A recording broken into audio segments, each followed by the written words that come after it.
Hello everybody and welcome back to the chassis variant series. Myself, Critical Rocket, and here we are with the Corsair 7A, just showing you it there in the Mech Lab.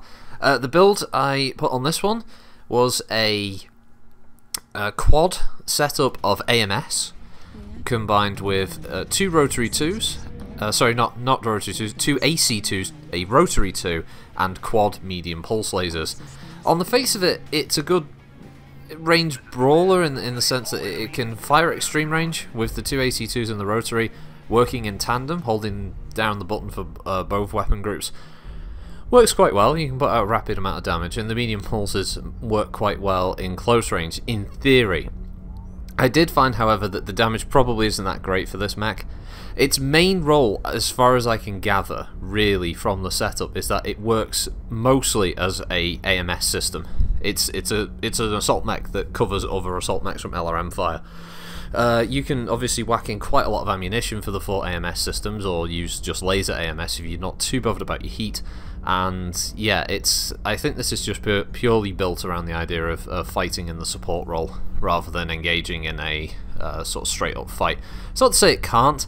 I wanted to keep the two ACs and having the rotary 2 because I like the idea of a pirate mech having some kind of ballistics, and it's not the most powerful, but it's better than nothing kind of idea. And the pulse lasers were there because it needed some ability to deal out a bit of damage if a mech did decide to want to get virtually point blank with it. So I went with this. And yeah, it's okay. As I said, I think this is one that is going to be very popular, especially with the LRM changes and the missile changes. And if you're an assault player, this isn't a bad one just because of the amount of AMS it can carry. It makes it extremely effective, and once you get the skills there that obviously increase things like the fire rate and stuff like that, this thing will chew through missiles, no bother. The only thing that's really lacking is ECM as well. I mean, if it had that, Christ, it'd be overpowered.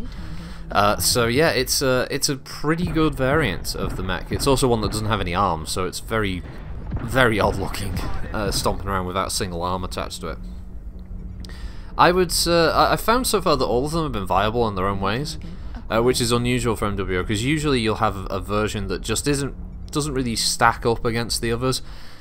But I guess with the ability to kind of pick and choose how you want the different models to work, PGI have been able to sort of tailor each of them to a specific style of player or function on the field, and yeah, this one is definitely aimed toward being more of a support mech, which I like. It's good for that. The energy hardpoints are high mounted, the ballistics hardpoints are high mounted as well, so you don't have to worry about any issues with your arms being too low and clipping into any of the terrain.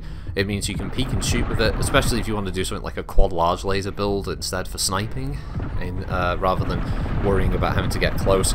I wanted the medium lasers because a lot of fights do get quite close in MechWarrior Online, and so having something that's a bit better like that doesn't generate as much heat, in theory, as I said, works for me.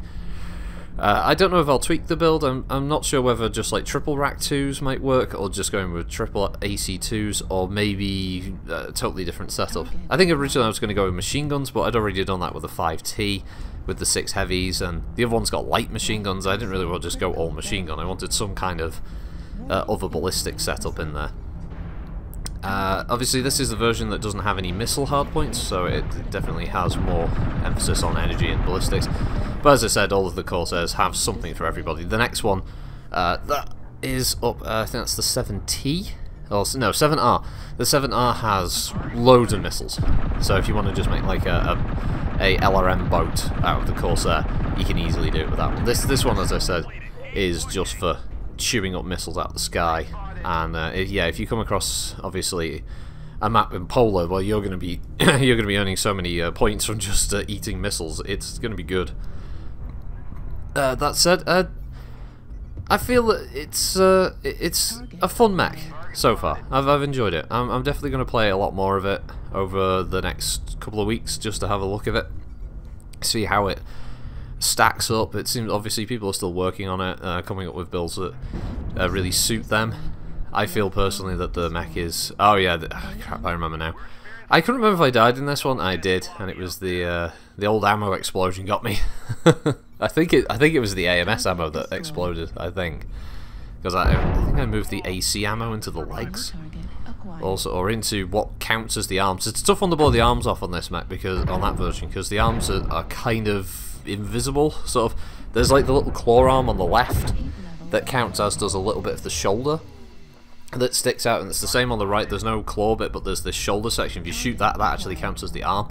So it's a little bit visually misleading, and you may think you're getting a side torso hit, but you're actually damaging the limb, which doesn't carry any equipment. So you have a good shield arm on both sides, so that's useful. But it was so close to the end, I kept this one.